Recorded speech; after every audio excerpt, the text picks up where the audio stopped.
Good morning, ladies and gentlemen. Welcome back to another episode here on African Confessions. The following confession that you're going to be listening to, it comes from a message that we received, and the translation, it reads like this. How are you, Brother Nashi? Please hide my name because I'm still living here in South Africa, and many people from Zim, they know me. I am writing this story because I want other people to know that sometimes what you think you are eating, you might say that it is healthy food, but it is not healthy at all.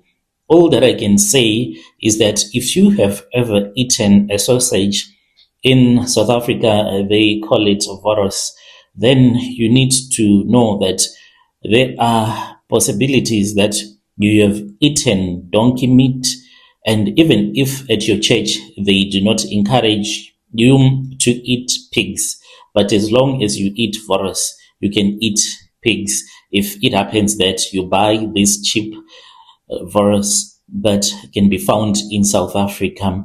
Let me tell you my story. I did things that I never thought that I would ever do one day because of poverty. Poverty will make you do anything in a hard life. I'll change the years so that people won't quickly recognize me. It was in the year 2016. I came to Johannesburg.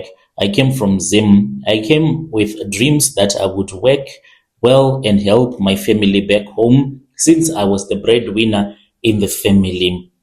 I had friends of mine that had came to South Africa. When they returned back to Zim, they had money, they had bought nice stuff. So I said, even if I come to South Africa, fortune is going to favor me as well. But I did not know that the situation on the ground, it was so hard. When I arrived in South Africa, I started to do some small time jobs. Back home, I had left because there were no jobs at all. My father was sick and my mom, she was just struggling. I was someone who just wanted to succeed in life because I had seen what poverty can do to a person. When I came to South Africa, things did not go for me as I had expected them to. I slept on the floor of other Zimbabweans in Hillbrom, sharing the same room with more than 8 people. I never knew that these things are happening in South Africa. Jobs were nowhere to be found. I once did the work of carrying boxes at shops and later worked washing cars. One day, a guy we lived with told me that there was a job at a certain butchery that needed someone to help with. But what surprised me was that when he told me that there was this other butchery that was looking for workers, he said, are you afraid of anything? If you are not afraid of anything, then you will be able to get this job. You need to be brave. Are you brave? And this was the first time someone ever telling me that you have to be brave to work in a butchery. I did not know what to expect. But anyway, I went to that job, and after the interview, then I started to work. This man had already told me that the job, it is extremely hard because you are carrying meat that is so heavy and you are not supposed to ask any questions at all. Since I just wanted money, I did not even ask that much. The next morning, when I was at the butchery, so this butchery, it was not like those ones that you find in the city, in the busy places. No, these people, they are just dealing with manufacturing of their sausages, and then they sell it in bulk to other supermarkets as well as other people that have butcheries. That is where the trick is, because you might be buying a labeled packet of Voros, not knowing that it is coming from such and such a place. So this butchery, it was located in the industrial area in Johannesburg as well. The owner was a Greek white man that was called Nico. He was someone that was smoking 24/7, and he used to shout at everyone at all the times. The butchery was very busy. People came to buy meat and sausages, and especially during your holidays, there were those that came from societies. They would come to buy the meat in bulk because they wanted to do some braai somewhere, because the things, they were insanely cheap. Buying meat at that butchery was so cheap. You could buy a 5 kg of sausage for less than 60 rand. And then you would go and repackage it, especially the Somalians and other people that owned supermarkets. They would repackage and make more profit. And the owner of the butchery that I was working for, he used to surprise me a lot, because working in a shop, right, you have prices that are already set. But what surprised me about Nico was that Nico had given us an instruction, and the instruction was that when a customer walks in, it does not matter even if that customer has only 20 rand. He is supposed to leave that 20 rand inside of the shop. No matter what, the customer has to leave 20 rand. If that customer would ask the price, and then you tell him the price, and then it happens that the customer then tell you that I do not have enough money to buy, and then you ask him, how much exactly do you have? Then if the customer was to say that I only have like 10 rand, then you were supposed to sell him, even if it is a 5 kg of that Voros. But if he walks away, the boss will be angry at you. His mission was that no customer walks in and out of the butchery without leaving even 10 rand. So working for Nikom, it was very tricky, because he was someone that was angry at all the times. You did not even know what he was thinking about. He would shout at you for no reason at all. You will find him shouting at everyone. It was so boring to work for this man. So the way that they had set up, usually when this fake stuff is being manufactured, it's not each and everyone that is working in that factory automatically knows that this is what is taking place. No, that is not how they operate. There are those that are working in that same factory, and they think that they are working in a place where everything is done original, even eating the sausage that they are given, the meat, feeding the meat to their families, even stealing the meat and giving it off to other people without them ever realizing that this is what they are contributing to. So, for instance, they were those that were South African citizens, they were not allowed to work in another section. This butchery, it had different sections. There were those that worked in the cold room. There were those that worked in the slaughtering department. And then there were those that just did your packaging. So if you worked in the packaging area, you were not allowed in the cold room. Those that were in the cold room, they were not allowed to come to the slaughtering bay. So we would slaughter the donkeys, and then we would dress them up and go and hang them for those South African guys that were working in the cold rooms. And then they would take the meat to the women, usually your South African women that were employed at that same butchery, but these were just working in the packaging area. And everyone was happy with their job, because to slaughter an animal, if anyone has ever worked in an abattoir, you know that there are a lot of dangers that can happen. There is this gun that you use at an abattoir when you are slaughtering. It is very dangerous. You can even hurt your hand, or it can be damaged so much that they can go and operate and remove your hand. If it happens that you are about to shoot a cow, and you know a cow, it can try to escape, and then by mistake you shoot yourself, that will be the end of the story. So they would make sure that only foreigners, Malawians, Mozambicans, and us Zimbabweans were the ones that were handling the slaughtering business. So on the other side, it was very clean. When you would enter inside that butchery, you would say that, yeah, now I have found a real place, because even people were coming to buy in bulk. Someone buying meat that can last him or him for more than 3 months because it was cheap. And buying all of that meat, you would not even realize that you have bought the meat of a donkey, thinking that it is just normal beef. Those that worked in the cold room, they did not know the other things that was happening on the other side of the butchery. Even though I started working as a cleaner, I was just a cleaner as well. I did not understand some of the things that were happening because the boss, what he would do is that he would make sure that he can trust you, or maybe you are someone that is compromised.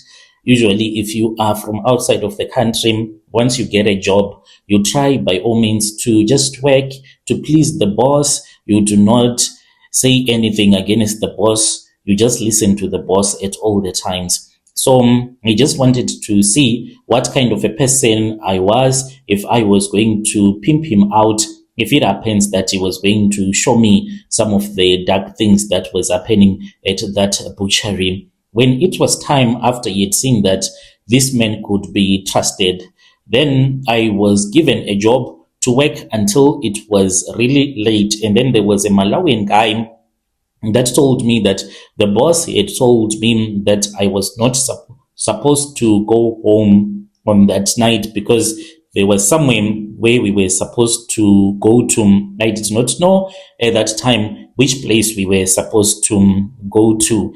And he said that we were going to a collection with the boss, Nikom, and another white guy. It was around 11 p.m. There was a barking that came, but it was a single cab. So me and the other Malawians guy, we were sitting at the back of that bakkie. We even had blankets that we had because at the back of the bakkie, it is very cold. Once the bakkie starts to move, you feel the cold. So we also had tarpaulins that we were told to carry. And when we arrived in this other village out of Gauteng, there were these other Sutu boys that were waiting for us just outside of the village. They had hidden some dead donkeys in the bushes nearby. By then, I did not understand what my boss was all up to. He had a bag that he had some money, and then he removed the money and he gave to those Sutu boys, and then they helped us to load the dead donkeys into the bakkie. I could not even understand what was really happening. As we were traveling back to Joburg in the middle of the night, that was when I asked another Malawian guy whom I was with, who had worked for this white man for a very long time. I asked him and I said, "What is this for?" He just laughed looking at me and he said, "Welcome to Jozi."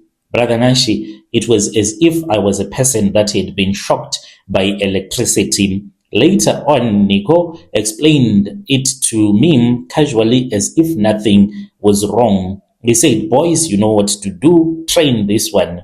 He used to call me Mugabe. Train Mugabe to cut this meat so it ends up looking like it was beef. You know, Mugabe, people want cheap meat and we are here to give them cheap meat. That is what he told me. We skinned the donkey at night, chop up the meat and put it into the grinder. Then we would mix with a lot of spices so that a person will never be able to tell that this Voros, it is donkey meat. Sometimes they would mix it with a little bit of beef so that the smell will change. Then the sausage will come out looking nice. So you will think that this is of high quality, including food coloring. And people, those that were South Africans, they would just come and pack, do their job without knowing that at night this place was busy with donkey preparation. Rather, the thing that helps me is that people really thought that this was original stuff. Once you see a white person, if there is a black person that has a butchery right next door, there won't be anyone that would enter into that butchery. They would head straight for the white man's butchery because they said that this one is a white man. So we are going to make sure that we can buy the meat from him. There were places that they were selling in places like Soweto, And there was a day when we went to collect a dead donkey that had died near a dumping site. I nearly vomited, even when I tried to complain to the other boys that this donkey, it has been there for a long time. People, are they not going to be sick? But one guy said, no, man, poor people, they don't complain about anything. They just want cheap stuff. We were told to put this meat in the old freezer, but it was in a warehouse right next door. And there was a time when even a health inspector came. We were almost caught. We were told to remove boxes immediately, and then we put it in another freezer. And in South Africa, Nico used to say, with money, you can move everything. Eventually, I left that job because I was afraid, when you are dealing with someone that is like that, he was not afraid to do anything. There was even one time when he hijacked his own car. What kind of a person hijacked their own car simply because they just wanted to claim your insurance? But brother, this man, he would act as if he's a nice person, but the things that he did, it was so scary. He was a gangster, like a real gangster. I had never seen a gangster like that in my entire life. This is my confession. I just want people to know that once you start buying cheap stuff, just be prepared to cover your health bills, because when you buy cheap stuff, they are cheap for a reason. And to those that own butcheries, I also encourage you to buy from places, even if they are expensive, but you must have your own inspection team to test the meat if you are able to do so, so that you know that you are selling nice stuff to the community where you have your shop. But shop owners, they ignore a lot of things, because if something is cheap, poor people will come to your place. Because in South Africa, if you want real original Voros for a small packet, you must be prepared to take out maybe 150 rands. That will be original. Once you start to buy a 5 kg for 90 rand, know that it is just fake stuff. Even your Vianas, your brother, don't even start with something like that. I am even afraid that places like that, if it happens that you are a foreigner, you don't have any papers, you are in South Africa, and then your boss maybe hits you because of a misunderstanding, and he sees that you are dead, do you think that he's going to report you to the police, to report himself that I have beat up a man who does not have any papers, he has no family, there is no one that is going to come and look for him? Definitely not. He is not going to go to the police. They will just throw you in that meat grinder. That grinder, it grinds everything, including your bones. When the grinder is done with you, there is nothing that is going to be remaining. Nothing can be seen. There won't be any evidence that this used to be a human being. You will be just like mincemeat. That is the scariest part about places like this. You can imagine if they can do something like that, what more can they do? But I just wanted people to know that these things, they are happening, and you need to buy original at all the times. I want to end by saying, expensive stuff, it is good even for your body. Cheap stuff, it is expensive, because we used to pour even what they call sodium. There are chemicals that I don't know by their name, but I still remember sodium that we used to pour a lot of it, so that this donkey meat will just taste like it is beef, not like a donkey. So I don't know the effects of overdose of sodium when someone is eating that type of a virus over and over again. Dear listeners, right there was a message that was sent to us by one of our dear brother. What you were listening to, it was a translation of that message. Strange things indeed, they do happen in this world. Let us try to speak with him in the comment section. I'll be back with another episode.